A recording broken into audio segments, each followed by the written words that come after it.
Mesdames, Messieurs, bienvenue à toutes et à tous à ce débat ASEMA sur l'information et la sensibilisation des acteurs de la filière sémencière au Mali. Au cours de ce débat, Mesdames, Messieurs, les échanges vont porter sur l'importance de la sémence, la réglementation sémencière et le processus de certification. À ce débat et sur notre plateau, nous avons, Mesdames, Messieurs, à ma gauche, Monsieur Soumeila Maïga, président de l'ASEMA. Monsieur Maïga, bonsoir. Bonsoir. Et à mon extrême gauche, nous avons Monsieur Abdraman Sidibé, spécialiste protection phytosanitaire de la DNA. Monsieur Sidibé, bonsoir. Et à ma droite, nous avons Monsieur Djonkunda Kamara, directeur adjoint du labo Semence. Bonsoir, Monsieur Djonkunda. Et enfin, nous avons Madame Koulibaly Maïmouna Sidibé, directrice de l'entreprise Faso Kaba et membre de l'ASEMA. Bonsoir Madame Koulibaly. Bonsoir. Mesdames, Messieurs, vous aussi, vous êtes concernés par le débat. En un premier temps, nous aurons des échanges sur le plateau avec nos 4 invités et à un moment donné des échanges, nous allons vous interroger, nous allons prendre ce que vous aussi, vous avez à nous dire par rapport à ce grand débat qui nous réunit là ce soir. Bienvenue encore à toutes et à tous. Installez-vous confortablement car les échanges promettent d'être vraiment intéressants. Et ma première question, Mesdames, Messieurs, se posera à Monsieur Maïga, qui est le président de l'ASEMA. Et avec lui, nous voulons savoir qu'est-ce que l'ASEMA. Monsieur Maïga. Merci beaucoup, Monsieur Dissa. Merci. Et avant de présenter l'ASEMA, je voudrais d'abord donner des mots de félicitations et d'encouragement et de remerciements à notre partenaire stratégique qui est le ministère de l'Agriculture, à travers ses démembrements qui sont la DINA, la Direction nationale de la culture, l'Institut d'économie rurale, les LaboSem et toutes les directions régionales qui nous aident dans notre processus de production et de distribution des semences. Ensuite, je voudrais remercier et féliciter le premier président de l'ASEMA, qui est aujourd'hui le président d'honneur de l'ASEMA, qui est M. Issamouri Dambélé, qui a vraiment n'a ménagé aucun effort pour l'atteinte des objectifs de l'ASEMA. Il est ici présent, je voudrais le féliciter et le remercier. Ceci dit, M. Dissa, l'ASEMA a été créée en 2002. Et l'ASEMA compte aujourd'hui plus de 40 membres. Au niveau de l'ASEMA, nous avons des entreprises sémencières, nous avons des producteurs de semences, nous avons des chercheurs et nous avons des producteurs individuels. L'ASEMA n'est fermée à personne. Et l'ASEMA se compose de tous les gens qui occupent un segment de la production et de la distribution des semences. Ensuite, l'ASEMA est membre de l'Association africaine des semences depuis 2003. Le principal but de la création de l'ASEMA, c'est promouvoir la production et la distribution des semences au Mali. En un mot, créer une industrie sémencière efficace et compétitive. Parce que vous n'êtes pas sans savoir que vous avez des associations de producteurs sémenciers autour du Mali. Et que si nous ne sommes pas efficaces, ces gens-là vont venir tenir notre rôle. Donc notre rôle, c'est de promouvoir la production et la distribution de façon efficace des semences au Mali. Nos missions, nous voulons que l'ASEMA soit un cadre d'échange, d'information, d'expérience pour la création de cette industrie sémencière. Nous voulons que l'ASEMA soit un cadre de défense des intérêts de l'industrie de la semence au niveau du Mali. Et au niveau des objectifs toujours, nous voulons que l'ASEMA soit la promotrice de l'utilisation des semences de qualité. Parce que vous savez, il y a semences et semences. Nous voulons faire la promotion des semences de qualité au Mali. Nous voulons développer un circuit d'information entre nous les membres, un circuit d'information entre nous et les producteurs, de façon générale. Nous voulons diffuser auprès des organisations non gouvernementales, au niveau aussi du secteur public, et de tous ceux qui s'intéressent à la semence, des informations concernant la production et la distribution des semences. Parce que vous savez qu'aujourd'hui, le nerf de la guerre dans tout système, c'est l'information. Si l'information ne circule pas, les actions ne vont pas être coordonnées et il n'y aura pas d'efficacité. Nous voulons aussi, à travers la CEMA, apporter notre contribution pour que les membres aient le financement, que nos membres soient équipés, que ce soit des équipements pour le traitement des semences, que ce soit des équipements informatiques, en tout cas, tout ce qui peut contribuer à la création d'une industrie sémencière efficace au Mali. C'est ça, en quelques mots ramassés, les objectifs et les missions de la CEMA. D'accord. Monsieur Maïga, président de la CEMA, merci pour nous avoir éclairé par rapport aux objectifs, aux missions de la CEMA. Et comme sur le plateau, nous avons aussi Madame Koulibaly qui est membre de la CEMA. Madame, à vous, je voudrais plutôt poser la question sur les acquis de la CEMA. Quels sont au jour d'aujourd'hui les acquis de la CEMA? Voilà. Merci, Monsieur Dissa. Et je remercie tout le monde. Et les acquis à la date d'aujourd'hui de la CEMA, on peut compter parmi, par exemple, l'organisation de la bourse des semences, qui est un forum de concertation de retrouvailles de tous les acteurs de la filière. La recherche serait là, l'État, les services étatiques sont là, le secteur privé. Et puis, on a un contrat aussi avec Coraf qu'on est en train d'exécuter, une intensive riz. C'est galvaniser la production de riz au Mali pour amener la sécurité alimentaire. Donc, c'est en quelque sorte, ces acquis sont ce qu'on a actuellement pour le moment. On a organisé à peu près 4 fois le bourse des semences. C'est un grand événement pour les acteurs de la filière. D'accord. Donc, ceci dit... Je voudrais la compléter. C'est qu'en 2010, la CEMA a organisé ici au Mali le congrès de l'association sémencière africaine, qui a eu un grand succès ici au Mali. Et pour la compléter aussi, je voudrais dire que vraiment, à travers les bourses des semences qui ont été confiées par l'État à la CEMA, quand vous prenez aujourd'hui les régions, les gens ils produisent, parce qu'à travers les bourses, nous faisons des exposés. Nous avons des spécialistes. M. Djankunda, il fait des exposés. Et on amène beaucoup de spécialistes qui expliquent aux producteurs le processus de production, de certification des semences. Et quand vous prenez aujourd'hui une région comme Mopti, en l'année 2016, il y a une très grande amélioration à travers le bourse des semences sur la production, non seulement en qualité, mais en quantité dans cette région-là. D'accord. Donc, si je comprends bien, ces bourses-là et puis ces congrès africains des sémenciers, alors vont mettre en relation les plus grands spécialistes sur la question des semences en Afrique. Et justement, mesdames, messieurs, à ce débat, nous avons sur ce plateau Monsieur Sidibé, qui est un spécialiste aussi des semences. Et avec Monsieur Sidibé, nous allons plutôt même chercher à savoir dans tout ça, qu'est-ce que c'est que la semence? Merci, M. Dissa. Bon, la semence, c'est tout matériel ou organe végétal ou partie d'organe végétal tels que la graine, la bouture, les rhizomes, les greffons, alors, qui sont susceptibles de produire un individu. C'est ça, dans notre jargon. Oui, justement, si définition vous pouviez quitter un peu le jargon, parce que vous avez utilisé beaucoup de mots tout de suite que personnellement j'ignorais totalement. Et donc, je suis sûr et certain qu'il y a beaucoup de gens qui nous regardent en ce moment qui ne savent vraiment pas, à partir de la définition que vous venez de donner, c'est que c'est encore une semence. Si vous pouviez essayer de sortir un tout petit peu du jargon. Bon, donc, une semence, c'est une graine alors qu'on sème et qui est susceptible de produire un individu. Bon, donc c'est ça la définition terre à terre en quelque sorte. Sinon, les autres peuvent donner d'autres définitions. D'accord. Donc, ce que je pourrais ajouter de façon terre à terre, c'est la graine sélectionnée pour servir de multiplication.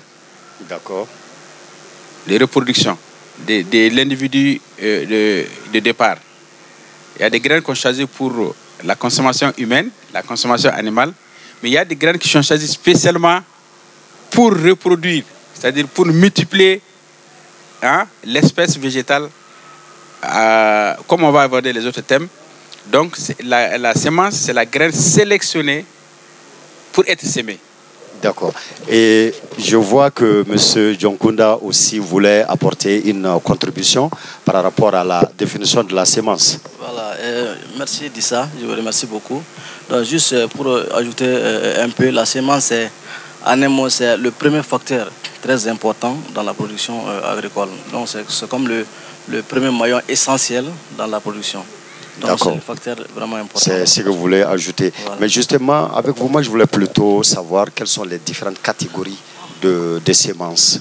Voilà. Et j'ajouterai aussi quelle est la catégorie de semences que la semence veut vraiment promouvoir. Ok.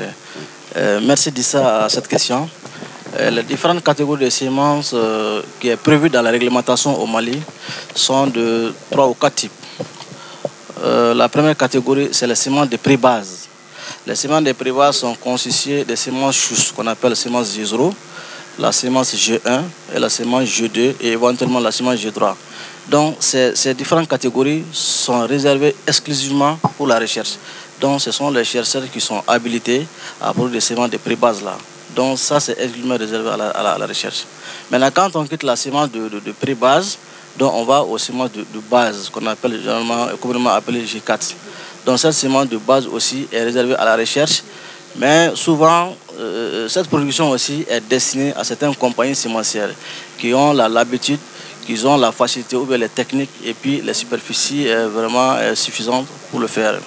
Maintenant quand on quitte les semences de base, maintenant on va aux semences certifiées, qu'on appelle communément appelées semences commerciales, ou les semences certifiées première reproduction R1 ou semences certifiées deuxième reproduction R2.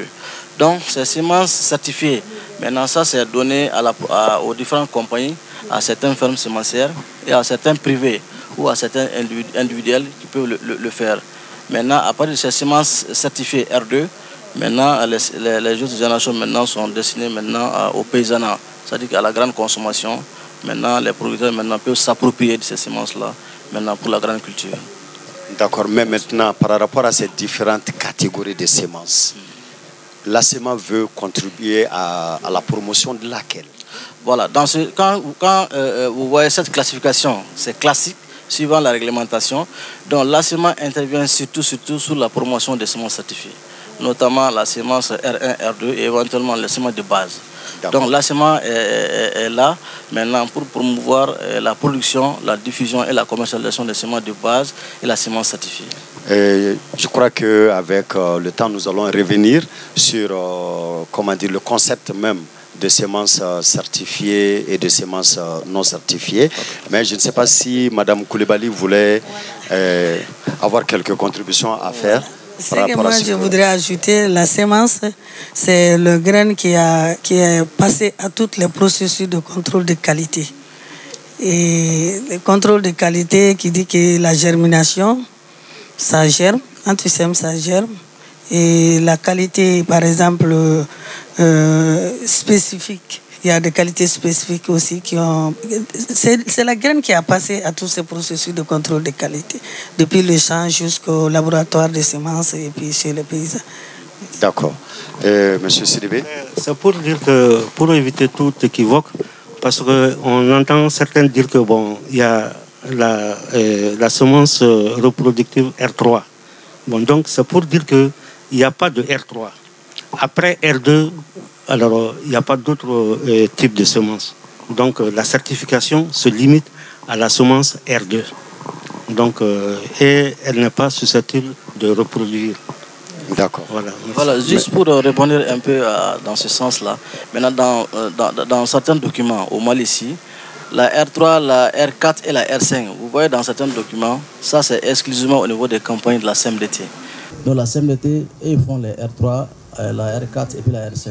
Ça c'est pour un peu résorber en cas de crise, c'est-à-dire que pour faire les semences de réserve. Et éventuellement, donc, ils font ces différentes catégories-là maintenant pour donner ça aux huileries, donc pour faire la production d'huile.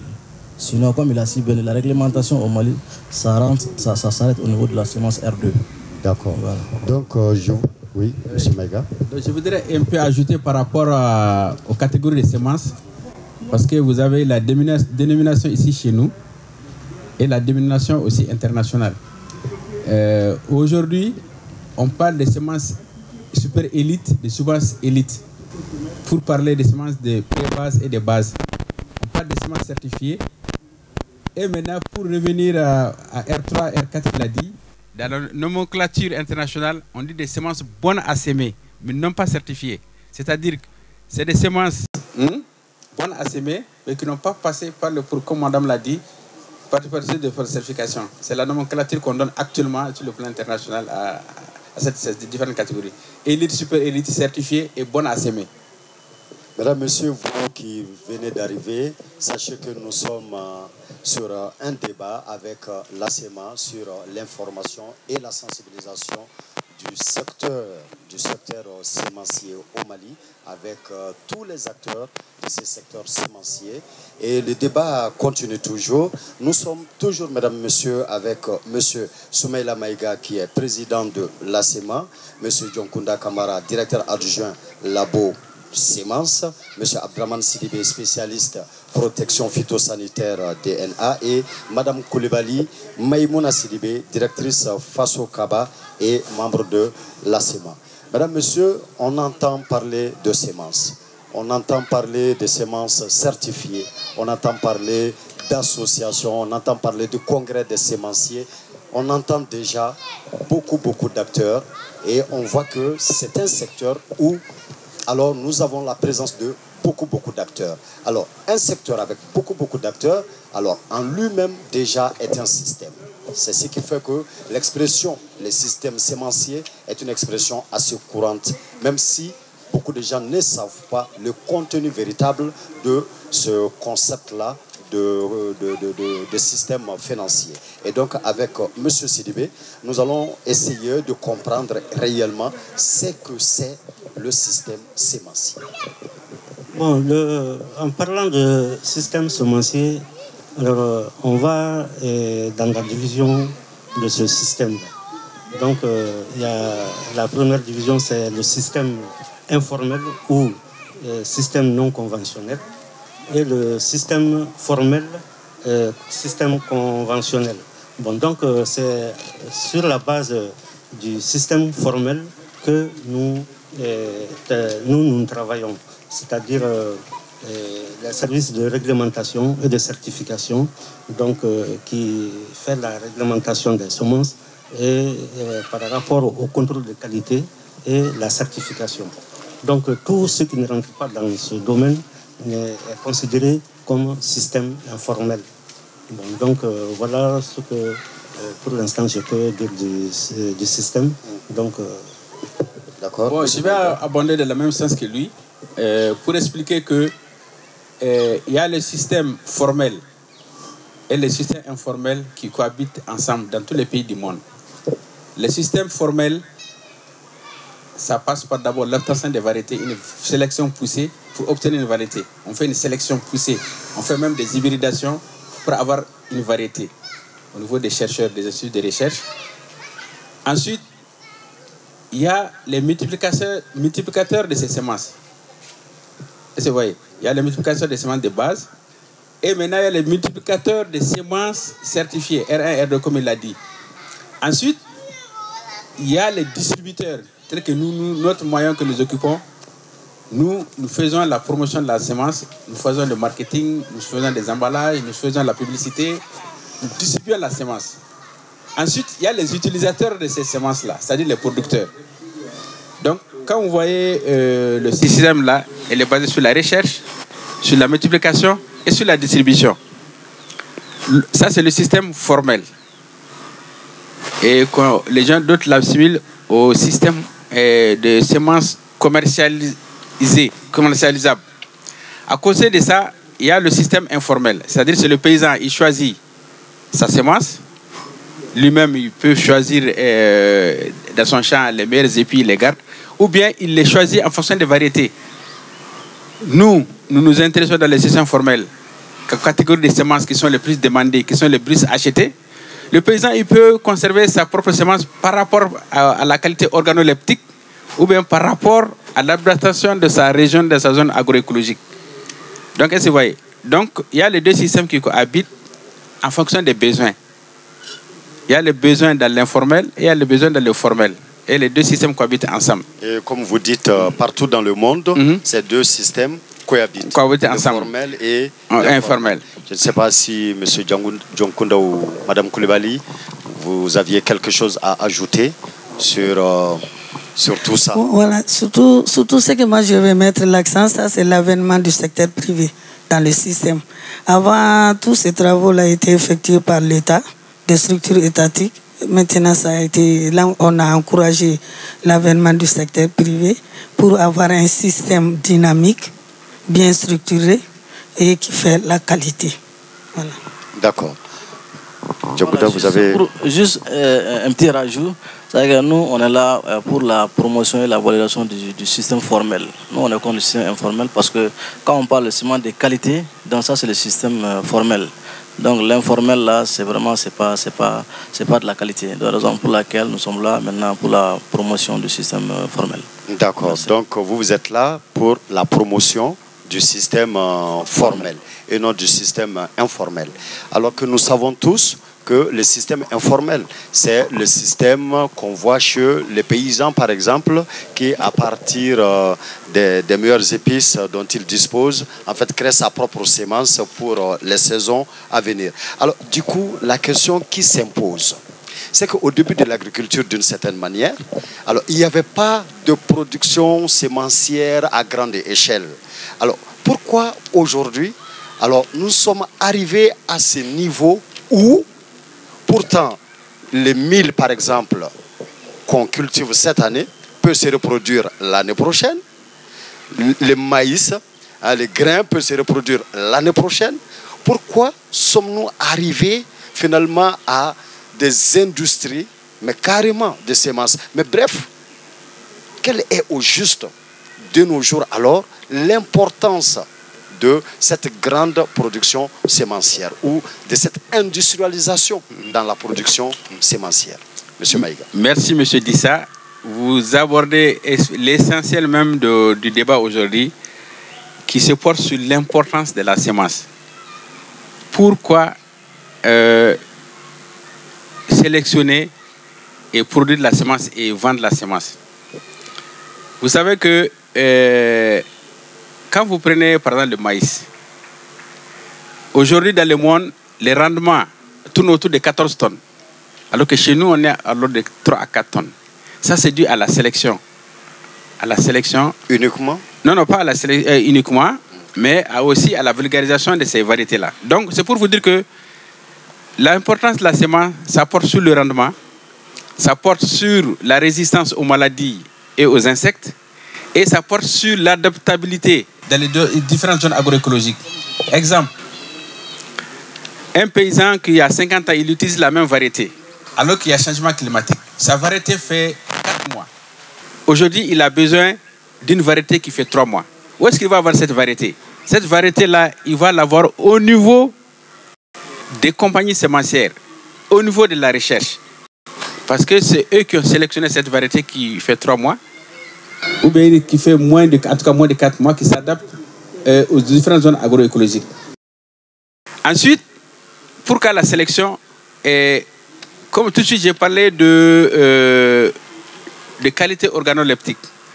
Il y a certaines variétés, on les cultive pour leur goût. Et c'est vrai, parce que les riz n'ont pas le même goût, les maïs n'ont pas le même goût. Ensuite, souvent pour la conservation aussi. Il y a des variétés qui se conservent plus que les autres.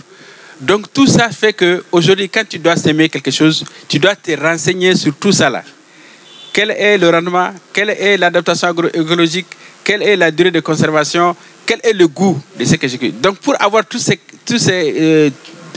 qualités dans une semence, il faut aborder les spécialistes de cette semence, en un mot, l'industrie sémencière.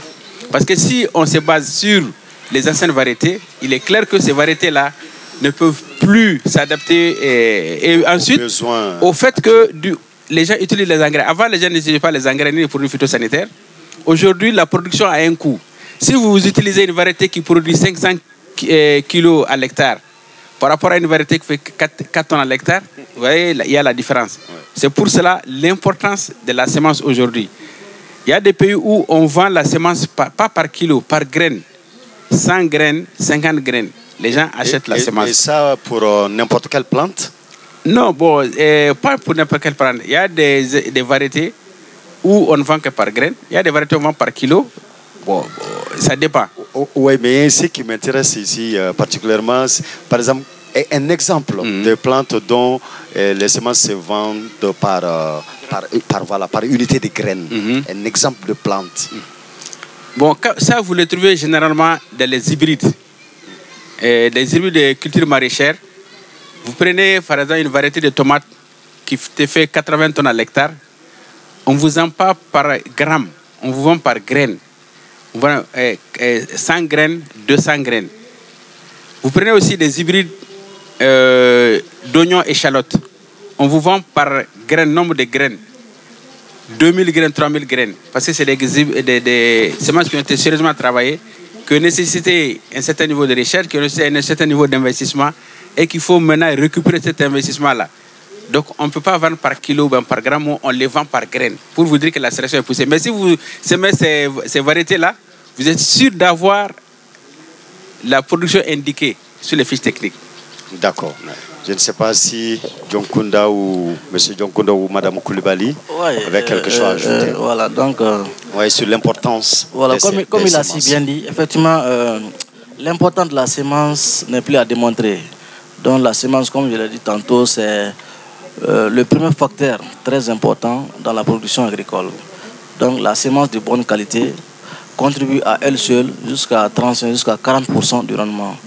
Donc quand dans la production tu as déjà 40%, donc le reste 60% est compris pour les engrais, les gestionnaires techniques et puis les autres facteurs. Donc c'est vraiment un maillon essentiel d'après un grand chercheur français, M. Sherbrooke, qui dit que la semence vraiment c'est le maillon essentiel dans la production. Donc l'importance c'est vraiment capital, notamment les semences de qualité. C'est ce que je voulais ajouter à ce que M. Maïga voulait dire. Madame Koulibaly. Tout a été dit presque. Et comme il a dit, d'après les études de la FAO, la semence, la bonne semence à elle seule contribue à 30 à 45% sur la productivité. Et moi, ce que je vais ajouter, ça c'est l'avènement du secteur privé. Le secteur privé est là, c'est pour, comme tout gouvernement a une politique agricole, et c'est lutter contre la faim, la pauvreté. On ne peut pas le faire sans que le rendement des champs ne soit pas boosté. Parce que c'est pourquoi il faut les bonnes semences pour booster le rendement aux champs. Les gens vont manger à leur faim, vendre les excédents pour envoyer les enfants à l'école et se soigner, construire de belles maisons. C'est pourquoi le secteur privé est là. Le secteur privé se préoccupe surtout sur le besoin, satisfaire le besoin du paysan.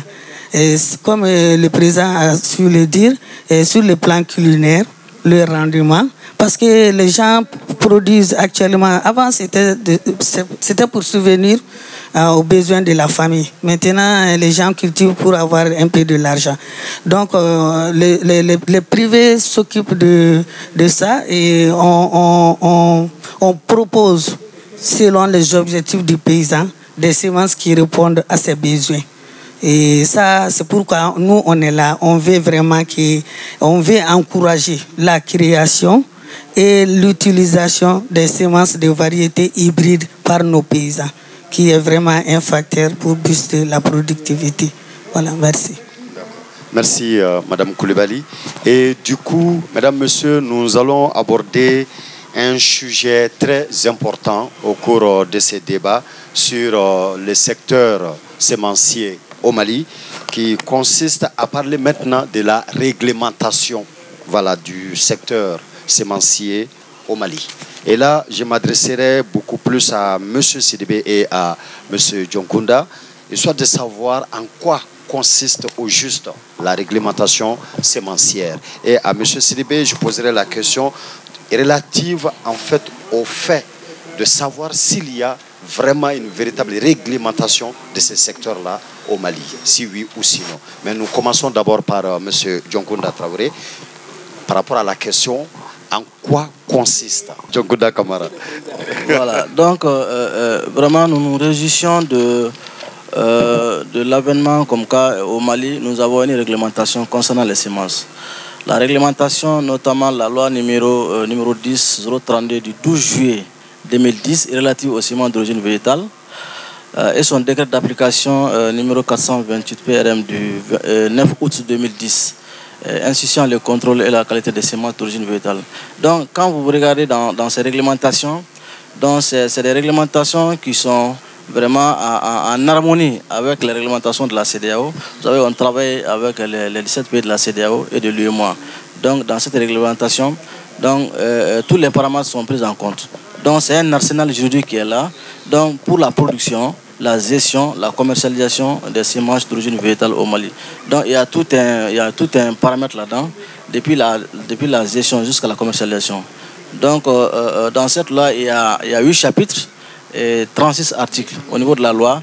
Et dans son décret, il y a à peu près 5 chapitres et 36 articles. Donc, ces réglementations, vraiment, ça trace tout ce qui est émanant de la production des semences. Donc, raison pour laquelle, vraiment, pour le moment, le secteur semencier est vraiment beaucoup outillé maintenant par rapport à la réglementation au Mali. D'accord. Monsieur Sidibé, est-ce qu'on peut vraiment parler d'un secteur bien réglementé? Si oui, pourquoi? Voilà, merci, M. Dissa. Bon, donc, par rapport à l'arsenal juridique que Djonkouda vient de citer, alors on peut parler aussi de la loi d'orientation agricole. Donc, cette loi d'orientation agricole accorde une place importante dans la promotion de l'industrie et de l'entreprise semencière. Bon, donc là, il faut le souligner de passage. Bon, aussi, il y a la politique nationale semencière du Mali, du sous-secteur de l'agriculture. Bon, à ce niveau aussi, là, on parle de l'organisation et du financement alors, du secteur semencier. Bon, donc, quant à votre question, si on peut dire qu'il y a une véritable réglementation, législation qui gère la filière semencière au Mali, je dis oui. Bon, donc, avec tout cet arsenal, c'est-à-dire la loi d'orientation agricole, la politique nationale semencière et la loi numéro 10-032, le décret d'application numéro 10-428, aussi bien que les différents manuels élaborés, bon, on peut dire que vraiment il y a vraiment une véritable réglementation au Mali. Mais le problème, c'est que il y a des difficultés dans l'application de ces réglementations-là. Bon, donc, ces difficultés sont d'abord au niveau du personnel de qualité, au niveau de nos structures de contrôle et les moyens par rapport au fonctionnement même du système de contrôle. D'autre part, il y a le fait qu'il y a certaines institutions, certains organes clés du processus de certification ne sont pas créés. Bon, donc ce qui fait que vraiment nous ne sommes pas assez opérationnels. Donc au début, nous étions au niveau de la sous-région le pays le mieux avancé par rapport à la réglementation de la filière semencière.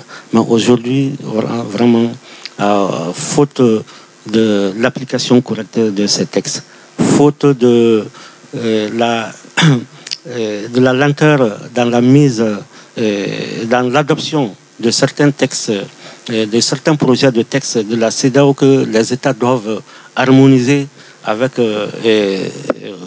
leur pays, bon, nous sommes plus ou moins en retard par rapport à cet aspect-là. D'accord, donc si je comprends bien, beaucoup de choses ont été faites, mais il reste encore beaucoup à faire. si on va même de l'entreprise semencière, on doit mettre tous les moyens, créer toutes les conditions pour le développement d'une véritable industrie semencière, comme ça a été stipulé dans la loi d'orientation agricole ou aussi au niveau de la politique semencière.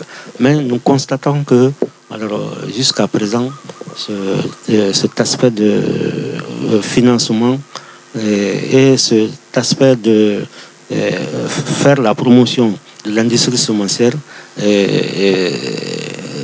ne va pas tellement.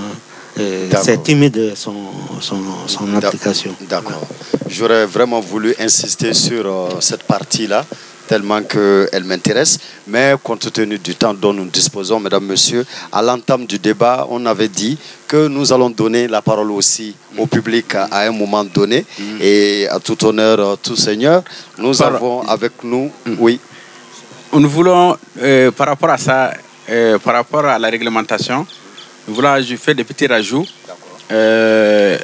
Nous, en tant que privés, ce que nous constatons, c'est que si on compare avec les autres pays, d'abord, le premier problème qu'il y a au Mali, l'enregistrement des sémenciers. C'est-à-dire, il doit y avoir une réglementation qui est sémencier, qui n'est pas, qui répond aux critères. Est-ce que vous voyez? Ensuite, l'enregistrement des déclarations des cultures. Au Mali, tu peux avoir quelqu'un tout de suite, il cultive 1 hectare, après il se dit que c'est sémencier. Alors qu'il ne respecte pas tout ce qui est écrit. Pour être sémencier, il y a des critères. Et la certification dans les autres pays ne se porte, c'est pas seulement au niveau du contrôle au laboratoire, ça va jusqu'au niveau de l'emballage. On voit la qualité de l'emballage, on voit les équipements que vous possédez pour nettoyer, pour que ça vraiment réponde aux qualités. Parce que maintenant, on ne parle plus de qualité nationale. Comme il l'a dit, c'est harmonisé. Il faut que la qualité que tu as au Mali soit la même qualité au Burkina et la même qualité dans les autres pays de l'UMOA. Donc, qui doit enregistrer, dire que tel monsieur est sémencier, tel n'est pas sémencier? Ça pose problème. Ensuite, la centralisation des trucs. Donc, chaque région, les gens font des déclarations de culture. Mais au niveau national, il doit y avoir un service qui centralise, c'est-à-dire toutes les déclarations de culture, c'est-à-dire les champs qui sont déclarés comme des champs sémenciers. Et c'est vrai, il y a ce problème-là. Ensuite, au niveau de l'information, c'est-à-dire la vulgarisation des lois. Et c'est vrai, il y a une lacune. Nous, on n'a pas tellement de capacité pour sensibiliser les gens sur les lois. Et au niveau de l'État aussi, il y a des insuffisances pour vulgariser tout ce qu'il a dit là. Théoriquement, toutes les lois sont là. Mais l'application, ça, comme il a dit, ça pose problème. Donc sur ce, je vais laisser la parole aux autres pour me compléter. D'accord, mais pour gagner un peu de temps, parce que nous avons vraiment un sérieux problème de temps maintenant pour pouvoir exécuter tout le programme de ces débats-là, parce qu'il nous faut vraiment avoir la réaction aussi du public qui est avec nous ce soir, un public vraiment très professionnel, parce que c'est un public qui prend des notes, un public qui suit, ce qui veut dire que le public est là pour comprendre, poser des questions, faire des contributions. Et pour cela, nous avons avec nous le président d'honneur de l'ASEMA, M. Issa Mori Dambélé, que je vous demande vraiment d'accueillir sous des ovations, mesdames, messieurs. Voilà pour sa contribution au débat. Merci. Je remercie monsieur le journaliste, je remercie le président de la SEMA, monsieur Sidibé, monsieur Kamara, madame Koulibaly, Maïmouna Sidibé. Je me joins à eux effectivement pour appuyer les différentes problématiques qu'ils ont eu à décrire, aussi bien sur le plan réglementaire que sur le plan de la problématique de la production et du marketing des semences. Bon, je n'aurais pas grand-chose à dire. Ils ont déjà dit l'essentiel et je m'en réjouis beaucoup. C'est la preuve que la relève est vraiment bien assurée et on ne peut que s'en réjouir. Voilà. Et ce que je vais ajouter, c'est surtout sur le plan législatif et réglementaire. J'allais dire plutôt réglementaire, parce que sur le plan législatif, nous avons déjà la loi numéro 10, 02 de juillet 2010, qui est la dernière loi à ce jour en matière de semences d'origine végétale et qui donne une bonne part également au secteur privé, parce que c'est la loi qui a ouvert la production des semences de base au secteur privé. Donc nous remercions les autorités, dont les représentants sont là ici, qui ont bien voulu nous ouvrir cette fenêtre d'opportunité. Mais néanmoins, alors, comme l'a dit Abdelrahman Sibé, M. Camara et le président et Mme Koulibaly, il y a quelques petites insuffisances, surtout sur le plan réglementaire. C'est-à-dire que il y a des textes qui ne sont pas encore pris, tels que par exemple le décret, l'arrêté d'application concernant la loi sémencière, qui doit conduire quand même à l'instauration de l'agrément dont le président parlait tout de suite, parce que c'est ce qui va contribuer également à professionnaliser davantage le secteur et l'exercice du métier de sémencier. Voilà. Parce que quand le cadre juridique et réglementaire n'est pas au point, il va de soi que sur le terrain, on va rencontrer beaucoup de difficultés. Mais beaucoup a déjà été fait, mais nous invitons évidemment les autorités à œuvrer davantage pour que le cadre soit encore plus complet et mieux, pour que sur le terrain, la situation soit plus assainie. Il faut mettre aussi en place les différents organes, conformément au texte de la CEDEAO. Concernant au règlement sémencier de la CEDEAO, on doit avoir en place quand même un comité national des semences d'origine végétale, on appelle le CENSOF, qui est là, mais qui doit être créé et fonctionner. Parce que c'est bon d'avoir même des organes, mais il faut que ces organes soient opérationnels. Il faut penser également à l'opérationnalisation du comité d'homologation des semences. Comme le disait le président Maïga, c'est cet organe-là qui travaille pour le compte du département et qui permet de conduire des tests des variétés nouvellement présentées qui doivent être enregistrées dans le catalogue national. Donc si ce comité n'a pas les moyens, n'a pas l'équipement qu'il faut, il va de soi que cela va faire des entorses au bon fonctionnement du système. Maintenant, au niveau du secteur privé, nous avons beaucoup de problématiques, mais dont deux plus importantes. Au niveau de la production, on constate qu'au niveau des structures décentralisées de l'État, c'est-à-dire les directions régionales, il n'y a pas assez d'agents de contrôle au champ. Or, la réglementation impose plusieurs contrôles pendant la saison. Donc ça, c'est un problème très important. Et les contrôles doivent se faire à des moments bien précis de la végétation des cultures. Donc il n'y a pas suffisamment d'agents pour pouvoir faire ce travail, donc ça constitue un problème. Donc nous invitons les autorités effectivement à voir ce côté également. Et deuxièmement, il faut aussi élaborer un protocole type de travail, de collaboration entre le secteur public dans ce domaine et le secteur privé.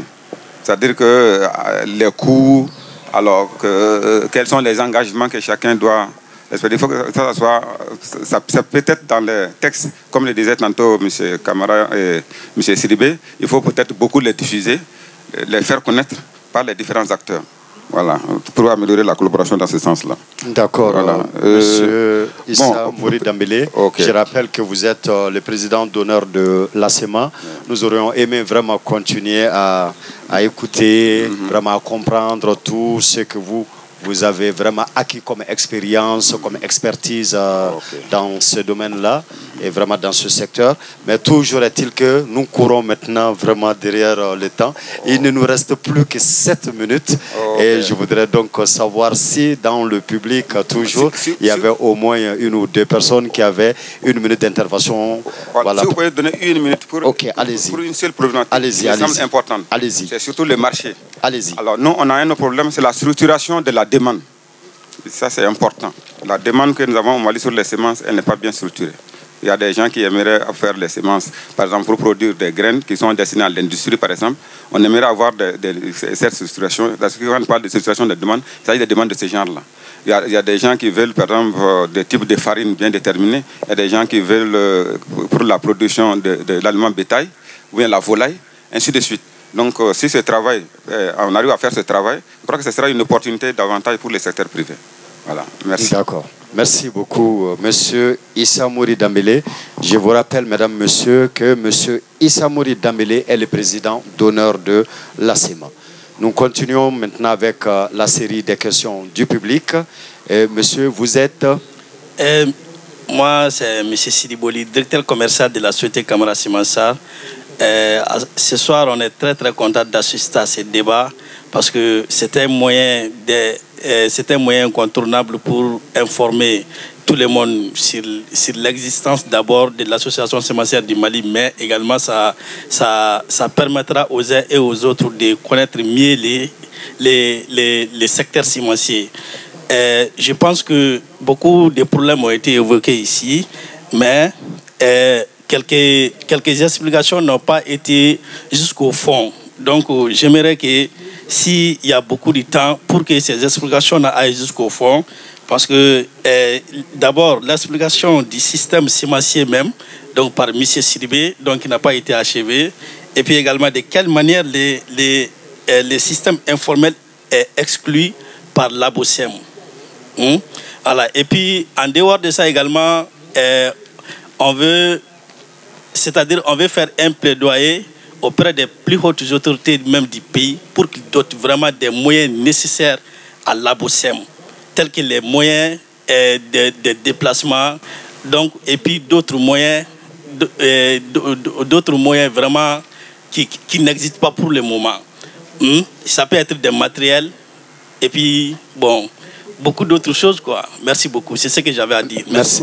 Mesdames, Messieurs, après les questions du public, nous allons maintenant revenir sur le plateau et donner la parole à Monsieur Djonkunda Kamara pour son mot de la fin. Alors, merci beaucoup, M. Dissa. Pour la fin, juste pour donner un peu la synthèse des statistiques qu'on a eu à faire l'année passée lors des bourses de semences dans les différentes capitales régionales. Donc, le travail effectué, c'est par rapport aux semences certifiées. C'est Ségou qui vient en tête avec 4 108 253 kilos, suivi de Mopti avec 1 533 873 kilos, et suivi de Sikasso avec 1 414 968 kilos, et suivi du reste. Donc, en termes de monnaie, donc, la quantité totale qui a été certifiée par le laboratoire des semences la campagne passée, c'est à peu près 9 millions de kilos. Donc en termes de chiffre d'affaires, ça génère à peu près 6 752 277 750 francs CFA pour un échantillon total analysé de 3 969 échantillons. Donc vraiment c'est de l'engouement par rapport à la semence certifiée. Donc chaque année, le nombre d'échantillons augmente d'année en année.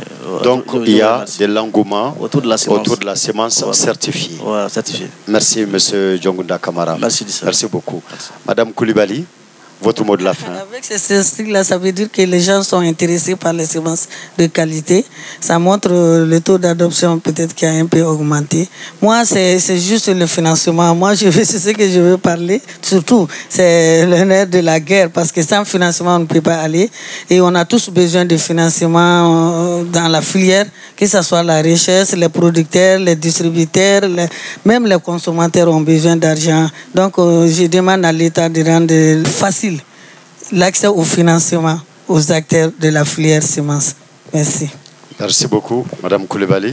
Monsieur Sidibé, votre mot de la fin. Voilà, merci, Monsieur Dissa. Bon, donc, au vu de l'engouement autour des semences certifiées, moi, je pense qu'il est grand temps que le secteur financier et semencier s'organise plus. Alors, et essayer de moraliser vraiment le secteur. Donc, à cela, c'est en un mot professionnaliser alors, le secteur des semences comme les autres intrants. Bon, si chacun joue sa partition, vraiment, l'industrie semencière va mieux se développer et nous exigeons aussi l'application stricte de la réglementation en vigueur donc de la CEDEAO. Merci. Merci beaucoup, M. Sidibé. Monsieur Maïga. Merci, M. Dissa. Et avant de quitter ce plateau, je voudrais remercier encore nos partenaires stratégiques. Je voudrais parler du CNRA et ensuite du projet WAP, qui est un projet financé par la Banque mondiale et qui appuie beaucoup la SEMA. Ensuite, je voudrais aussi remercier l'association sémencière africaine AFSTA. Je voudrais aussi remercier le CORAF basés à Dakar, qui sont nos différents partenaires avec lesquels nous avons à exécuter Offensive Riz. Et effectivement, c'est dans le cadre d'Offensive Riz que nous sommes en train de faire aujourd'hui cette émission. Je voudrais beaucoup les féliciter et les remercier. Maintenant, dans notre position, il est impossible de faire un secteur sémencier sans l'État. Et nous voulons vraiment raffermir et puis améliorer nos rapports avec l'État. Le rôle que l'État doit jouer est prépondérant en matière de formation, d'organisation du secteur sémencier, en matière de financement, en matière d'acquisition de matériel et en matière de subvention. Aucun pays du monde n'a pu se développer sans l'État et sans les privés. Parce que pour la durabilité, pour la continuité de l'organisation du monde sémencier, il faut que ça soit privatisé. Avant, c'était l'État qui produisait les bases, les certifiés, qui les distribuait. Aujourd'hui, avec l'existence de timides quand même, je vais dire, des entreprises sémencières, on voit les résultats sur le terrain, à travers les organisations de bourses, à travers les congrès, à travers la sensibilisation. Il y a beaucoup de changements qui sont en train de s'opérer. Mais si l'État ne nous aide pas, on ne peut pas aller loin. Et nous pensons que d'ici l'horizon de l'an 2020, l'ACEMA pourra organiser et structurer le secteur sémencier malien. C'est ça vraiment notre objectif. Et nous voulons vraiment structurer et organiser le secteur avec l'aide de l'État. Je vous remercie. Merci beaucoup, M. Maïga. Mesdames, Messieurs, nous étions sur un débat avec l'ACEMA, un débat d'information et de sensibilisation des acteurs du secteur sémencier au Mali.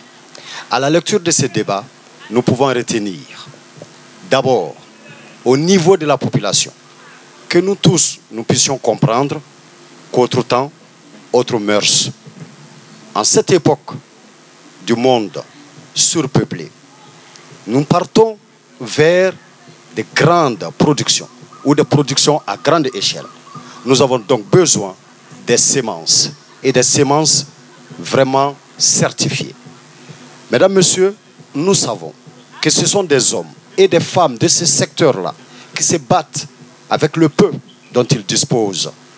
Alors, leur force étant limitée, ils ont besoin aussi de soutien, et notamment de soutien étatique, que ce soit en termes de financement, que ce soit en termes d'appui matériel ou de formation. Et ce secteur-là aussi a besoin de s'organiser. Ainsi, tous ceux qui interviennent dans ce secteur-là, qu'ils apprennent tous à être de véritables professionnels. Mesdames, Messieurs, nous étions avec M. Soumaïla Maïga, président de l'ACEMA, M. Djonkunda Kamara, directeur adjoint de l'ABOSEM, M. Abdraman Sidibé, spécialiste protection phytosanitaire de la DNA, et Mme Koulibaly Maïmouna Sidibé, directrice FASO Kaba, entreprise et membre de l'ACEMA. Merci pour votre attention et nous espérons que ce débat a vraiment pu éclairer nos lanternes. Merci beaucoup et à la prochaine. Merci.